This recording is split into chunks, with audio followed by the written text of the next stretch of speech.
जाने अनजाने में हम कुछ ऐसी गलतियां कर देते हैं जिसका पछतावा हमें बाद में होता है, और जब हमें उस गलती का पता चलता है तो बहुत देर हो जाती है। तब तक हम बर्बाद हो चुके होते हैं। तो आखिर वह कौन सा गलतियां हैं जो हमें बर्बाद कर रही है? आइए आपको इसी कहानी में बताते हैं कि इंसान की कौन कौन सी गलतियां इंसान को बर्बाद कर देती है। अपने जीवन की बर्बादी अगर पता चल जाए तो हमारा जीवन सुखमय हो सकता है। बहुत समय की बात है, एक नगर में बहुत अमीर राजा रहता था। उस राजा के पास सभी प्रकार के सुख और दुख थे, लेकिन उसका कोई संतान नहीं था। संतान के दुख में वो हमेशा परेशान रहता था। फिर एक दिन उसे पता चलता है कि पास के गांव में ही एक महात्मा आए हुए हैं। उनके पास इतनी तेज है कि किसी भी व्यक्ति के कष्ट को दूर कर सकते हैं। राजा को जैसे ही सन्यासी के बारे में पता चलता है, राजा दौड़ते भागते महात्मा के पास पहुंच जाते हैं। तो महात्मा ने प्यार से बोला, राजन क्या कष्ट है? राजा ने बोला, हमारे पास कोई संतान नहीं है, इसीलिए रानी बहुत चिंतित रहती है और हमें भी दुख है। महात्मा ने बोला, सब कुछ ठीक हो जाएगा, लो ये फल रानी को खिला देना। और राजा फल को लेकर महल लौट आते हैं। राजा महल पहुंचते ही रानी को 2-3 बार आवाज़ लगाए। आवाज़ को सुनते ही रानी दौड़े चली आई। तो राजा ने महात्मा के दिए हुए फल रानी को सौंप देते हैं और बोले, रानी स्नान करके इस फल को खा लेना। रानी ने बोला ठीक है। और राजा को एक दिन पता चला कि उसकी पत्नी गर्भवती है। राजा बहुत प्रसन्न हुआ और उसने अपने पत्नी का खूब ख्याल रखा। ऐसे ही एक दिन उसके घर एक पुत्र का जन्म हुआ। राजा पुत्र के जन्म पर बहुत खुश था। राजा पूरे नगर में मिठाई बंटवाई और उसके लालन पालन में कोई कमी नहीं आने दी। देखते ही देखते उसका पुत्र बड़ा हो गया। फिर राजा ने अपने पुत्र को गुरुकुल भेजने के लिए निर्णय लिया ताकि वह पढ़ लिख कर विद्वान बन सके। अभी उसके पुत्र की ज़्यादा उम्र नहीं हुई थी, लेकिन उसने छोटी सी उम्र में ही अपने बेटे को शिक्षा ग्रहण करने के लिए गुरुकुल भेज दिया। गुरुकुल में वो बालक अच्छे से विद्या ग्रहण करता, अपने गुरु के सभी आज्ञा का पालन करता। ऐसे ही कुछ महीने के बाद वह बालक वहाँ का सबसे होनहार विद्यार्थी बन गया। गुरुकुल में वह बालक सारे वेद पुराण शास्त्रों का अध्ययन किया और बहुत बड़ा विद्वान बन गया। गुरु भी बालक से बहुत प्रसन्न थे कि वो छोटी सी उम्र में पूरा ज्ञान प्राप्त कर लिया। लेकिन कहते हैं कि समय कब बदल जाए किसी को भी पता नहीं होता। ऐसे ही एक किसी प्राकृतिक आपदा के कारण उसके माता पिता की मृत्यु हो गई। और जब उसके माता पिता की मृत्यु हुई तब उस बालक की शिक्षा पूर्ण नहीं हुई थी। और जब बालक ने इस खबर को सुना कि उसके माता पिता इस दुनिया में नहीं हैं और उसका सब कुछ बर्बाद हो गया, तो वह बालक बहुत डिप्रेशन में चला गया। ऐसे ही एक दिन गुरुजी बालक को लेकर गंगा स्नान करने के लिए जाते हैं। गंगा नदी के पास ही एक सुनहरा सा वृक्ष था और वहीं गुरुजी और बालक बैठ जाते हैं। और गंगा जी के बगल में ही एक शमशान था। बालक वहाँ बैठकर ये सब चीज़ देख रहा होता है। बालक ने बोला, गुरुजी इस आदमी को 4 कंधों पर लाद कर कहाँ ले जा रहे हैं? गुरुजी ने बोला, इसका मृत्यु हो गया है, इसे लोग जलाने के लिए ले जा रहे हैं। बालक ने बोला, गुरुजी हमारी भी मृत्यु हो जाएगी? गुरुजी ने बोला, इस पृथ्वी पर जिसका भी जन्म हुआ है सभी का मृत्यु होगा बेटा। बालक और गुरुजी 2-3 घंटे वहीं बैठे रह जाते हैं। 2-3 घंटे के समय में कई मरे हुए आदमी वहाँ आते हैं, तो बालक और भी ज़्यादा दुखी हो जाता है। और गंगा नदी में स्नान करके गुरुजी और बालक आश्रम पहुँच जाते हैं। बालक का शिक्षा पूरा होते ही अपना संपूर्ण जीवन लोगों की भलाई में व्यतीत करेगा। और जब बालक की शिक्षा पूर्ण हो गई तो उसके बाद वह बालक सन्यासी बन जाता है। सांसारिक चीज़ों से दूर हिमालय की जंगल में चला गया। जंगल में जाकर उसने वहाँ लंबे समय तक तपस्या की। तपस्या पूर्ण करने के बाद उस सन्यासी ने लोगों को शिक्षा देना आरंभ कर दिया। समय के साथ ही उस सन्यासी की चर्चा चारों तरफ होने लगी और दूर दूर से लोग उसके पास शिक्षा ग्रहण करने के लिए आने लगे। बहुत से लोग उसके पास अपनी समस्याओं का समाधान खोजने के लिए आने लगे। सन्यासी सभी लोगों की समस्या बड़ी आसानी से सुलझा देता, जिस वजह से वह पूरे राज्य में मशहूर हो गया। लेकिन वो जिस नगर में रहता था, उस नगर का राजकुमार बहुत क्रूर था और अपने माता पिता की पूरी संपत्ति उड़ाता फिरता था।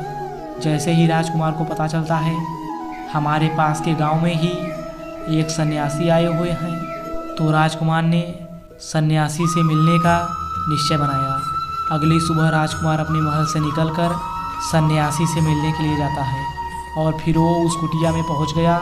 वहां पहुंचकर राजकुमार ने महात्मा को देखा तो वो देखता ही रह गया। उसके चेहरे पर एक अलग ही तेज था। जब राजकुमार उस सन्यासी के पास पहुंचा तो बड़ी अपार शांति का अनुभव हुआ। उस राजकुमार ने सन्यासी को प्रणाम किया और सन्यासी के पास बैठ गया और उसने बातचीत करने लगा। और वो राजकुमार पहले ही मुलाकात में उस सन्यासी के व्यक्तित्व से राजकुमार इतना प्रभावित हुआ कि उसने उसी समय अच्छाई की रास्ता पर चलने के लिए ठान लिया और मन ही मन में सोचने लगा कि इतनी छोटी सी मुलाकात में सन्यासी ने मुझे इतना बदल दिया, तो अगर ये हमेशा मेरे साथ रहेगा तो मेरी ज़िंदगी बदल जाएगी। तो यही सोचकर राजकुमार सन्यासी को अपने महल चलने के लिए आग्रह करने लगे। राजकुमार की आग्रह सुनकर सन्यासी मना नहीं कर पाया और वो महल चलने के लिए तैयार हो गया। फिर राजकुमार सन्यासी को लेकर महल की ओर चल दिया। राजमहल पहुंचने पर राजकुमार ने सन्यासी का बहुत आदर सत्कार किया और राजकुमार ने अपने माता पिता से मिलवाया और सन्यासी को महल पे बैठाकर भोजन कराया। भोजन के पश्चात सन्यासी ने राजा रानी और राजकुमार को धन्यवाद दिया और राजकुमार से जाने की आज्ञा मांगी। ये सुनकर राजा ने कहा, आप हमारे बगीचे में जब चाहे तब तक रह सकते हैं। आपको यहाँ किसी भी प्रकार की असुविधा नहीं होगी और आप यहाँ रहोगे तो हमारी प्रजा को भी बहुत अच्छा लगेगा और हमें भी अच्छा लगेगा। ये सुनकर सन्यासी ने राजकुमार का प्रस्ताव स्वीकार कर लिया। इसके बाद राजकुमार ने सेवकों से सन्यासी महाराज के लिए बगीचे में रहने का और खाने का और वस्त्र आदि का प्रबंध किया जाए। राजकुमार की आज्ञा के अनुसार सेवकों ने एक सुंदर सी कुटिया का निर्माण कर दिया। उसके बाद वे सन्यासी उसी कुटिया में रहने लगे। सन्यासी को उस कुटिया में रहते रहते कई साल बीत गए और इस दौरान राजा ने उनकी खूब सेवा की, परंतु किसी बीमारी के कारण राजकुमार के माता पिता की मृत्यु हो गई, जिससे राजकुमार बहुत डिप्रेशन में चला गया और रोज़ सुबह शाम महात्मा के पास राजकुमार बैठता था। राजा रानी के मरने के बाद महात्मा ने राजकुमार को राजा घोषित कर दिया और राजकुमार राजा बनने के बाद प्रजा के ऊपर कोई भी कष्ट नहीं आने दी और सन्यासी का भी बहुत अच्छे से देखभाल करता था। परंतु कई सालों बाद एक दिन राजकुमार और रानी को किसी काम के लिए दूसरे राज्य जाना पड़ा, लेकिन उन्होंने एक सेवादार को सन्यासी की सेवा के लिए नियुक्त कर दिया। परंतु वो सेवादार राजकुमार के जाने के बाद ही बीमार पड़ गया और अपने घर लौट गया और कभी लौटकर वापस नहीं आया। तो सन्यासी क्रोध में आकर उस राजकुमार को खूब सुनाया और राजकुमार से कहा, हे राजन, जो जिम्मेदारी पूरा नहीं कर सकते तो वो उठाते ही क्यों हो। तो राजकुमार ने सन्यासी से क्षमा मांगते हुए कहा, हे भगवान, यदि मुझसे कोई भूल हो गई हो तो उसके लिए मैं आपसे क्षमा मांगता हूँ। मुझे क्षमा कर दीजिए और आप अपना क्रोध शांत कीजिए और आखिर मुझे बताइए हुआ ही क्या है। ये सुनकर वो सन्यासी ने कहा कि तुम्हारे जाने के बाद यहाँ हमें किसी ने भोजन नहीं दिया और बहुत दिनों तक मैं भूखा ही रहा। मुझे यहाँ आकर किसी ने पूछा तक भी नहीं कि मैं किस हाल में हूँ। ये सुनकर राजकुमार ने किसी से क्षमा मांगी और बोला, हे भगवान, आज के बाद ऐसी कोई भी गलती नहीं होगी। और फिर कुछ देर बाद मामला शांत हो जाता है और जब राजकुमार और जब राजा और सन्यासी के बीच बातचीत हो रही थी तो ये सब बातें भी रानी छुपकर सुन रही थी और सब कुछ देख रही थी। और राजकुमार ने सन्यासी को कोई शिकायत का मौका नहीं दिया और सन्यासी की खूब सेवा की। परंतु कुछ दिन बाद फिर राजकुमार किसी आवश्यक कार्य से उन्हें अपने राज्य से बाहर जाना पड़ा। लेकिन इस बार राजकुमार ने राज्य से बाहर जाने से पहले अपनी प्यारी सी रानी से कहा, जब तक मैं ना जाऊं तब तक आप स्वयं सन्यासी का देखभाल करोगी। ये सुनकर रानी ने बोला, जी महाराज जी, आप निश्चिंत होकर जाइए, मैं सन्यासी महाराज की अच्छे से देखभाल करूंगी। उसके बाद रानी हर रोज़ भोजन बनाकर सन्यासी महाराज को भेज देती थी। लेकिन एक दिन रानी नहाने के लिए चली गई और सन्यासी को भोजन देना भूल गई। सन्यासी ने काफ़ी देर तक भोजन का इंतज़ार किया, लेकिन जब भोजन नहीं आया तब सन्यासी ने सोच में पड़ गया कि आज खाना क्यों नहीं आया। उसके बाद सन्यासी ने सोचा कि वो खुद महल में जाकर देखेगा कि आखिर अब तक भोजन क्यों नहीं आया। फिर सन्यासी महल में पहुंच गया और जब महल के अंदर पहुंचा तो उसकी नज़र रानी पर पड़ा। रानी के लंबे लंबे घने काले केस जो कि उसके कमर पर लहरा रहे थे, उसकी कजरारी आँखें जो देखने मात्र से ही किसी को घायल कर दी, उसकी हिरनी जैसी चाल। रानी के इतने सुंदर रूप को देखकर सन्यासी मोहित हो गया और रानी की सुंदरता सन्यासी के मन में भटकने लगी और वो वहाँ से कुछ कहे बिना ही अपनी कुटिया में लौट आया। सन्यासी रानी की सुंदरता को भुला न सका और वो खाना पीना छोड़कर अपनी कुटिया में पड़ा रहा। एक दिन रानी ने पुष्प तोड़ने के लिए बगीचे में गई। वहीं सन्यासी की कुटिया भी थी। उस समय सुबह का समय था, चाँद पूरी तरह आसमान में खिला हुआ था और सन्यासी भी कुटिया से बाहर आता है। जैसे ही सन्यासी का निगाह रानी पर पड़ती है तो सन्यासी ने अपना निगाह नहीं गिरा सका। उस चाँदनी रात में रानी क्या कमाल की दिख रही थी, मानो पूरे चाँद की सुंदरता रानी में समाहित हो गई है। फिर रानी महल वापस लौट जाती है। फिर कुछ समय बाद राजा वापस लौटे और जब उसे सन्यासी के हाल का पता चला तो राजा सन्यासी की कुटिया में पहुंच गए। राजकुमार ने बोला, हे भगवान, आपको क्या हो गया और आप इतने कमज़ोर कैसे हो गए? आखिर आपको किस बात की चिंता है और आप किस गहरी सोच में डूबे हो? क्या मुझसे कोई भूल हो गई है? तो सन्यासी ने कहा, नहीं राजन, आपसे कोई भूल नहीं हुई है। ये सुनकर राजा ने कहा, तो फिर बात क्या है? आप मुझे बताइए, मैं आपकी परेशानी ज़रूर दूर करूँगा। ये सुनकर सन्यासी ने राजा से कहा कि हे राजन, मैं आपकी रानी के अद्भुत सुंदरता को देखकर उनकी सुंदरता के फेर में पड़ गया हूँ और अब मैं रानी के बिना जिंदा भी नहीं रह सकता। ये सुनकर राजा बहुत हैरान हो गए और कुछ देर सोचने के बाद राजा ने उस सन्यासी से कहा, मैं आपको रानी दे दूँगा। ये सुनकर सन्यासी बहुत प्रसन्न हुआ। फिर राजकुमार सन्यासी को लेकर महल पहुँच गए और जब राजकुमार और सन्यासी महल पहुँचे तो उस दिन रानी ने अपने सबसे सुंदर वस्त्र और गहने पहनी हुई थी। रानी के पास पहुँचे और राजकुमार ने रानी से कहा कि आपको इस सन्यासी की मदद करनी चाहिए। ये बहुत कमज़ोर पड़ चुका है और मैं नहीं चाहता किसी ज्ञानी पुरुष के हत्या का कलंक मेरे ऊपर लगे। राजकुमार ने रानी से पूछा कि क्या ये पाप आप अपने सिर पर लेना चाहती हैं? राजकुमार की ये बातें सुनकर रानी ने राजकुमार से पूछा कि आखिर सन्यासी के दुख का कारण क्या है?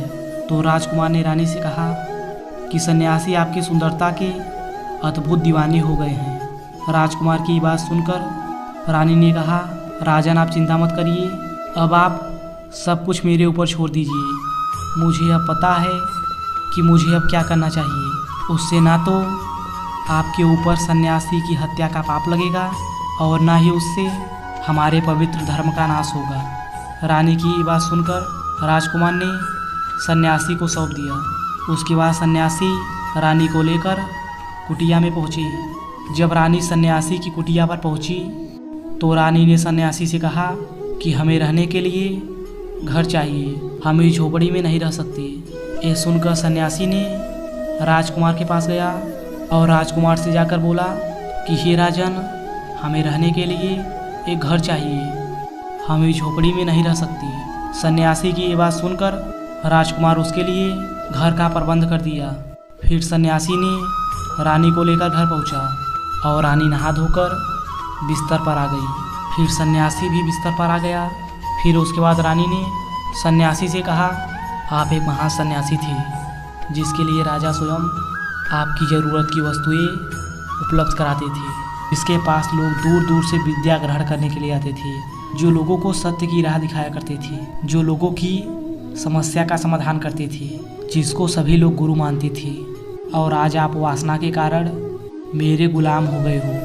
रानी की बात सुनकर उस सन्यासी को एक धक्का सा लगा और उसे महसूस हुआ कि वो तो सन्यासी है और वो ये सब क्या कर रहा है। वो तो ये सारी सुख सुविधा छोड़कर शांति की तलाश में जंगलों में चला गया था। जब सन्यासी को सुध बुध आया तो वह जोर जोर से रोने लगा और चिल्लाने लगा और रानी से कहने लगा, रानी मुझे क्षमा कर दो, मैं ये क्या करने जा रहा था, मैं अभी आपको राजकुमार के पास सौंप कर आता हूँ। सन्यासी की ये बात सुनकर रानी ने सन्यासी से प्रश्न किया कि महाराज जी, मेरे मन में एक प्रश्न है, कृपया मेरे प्रश्न का उत्तर दीजिए। रानी की बात सुनकर सन्यासी ने कहा कि पूछो, तुम्हारा क्या प्रश्न है। तो रानी ने कहा, जब आपको उस दिन भोजन नहीं मिला तो आप बहुत क्रोधित हो गए।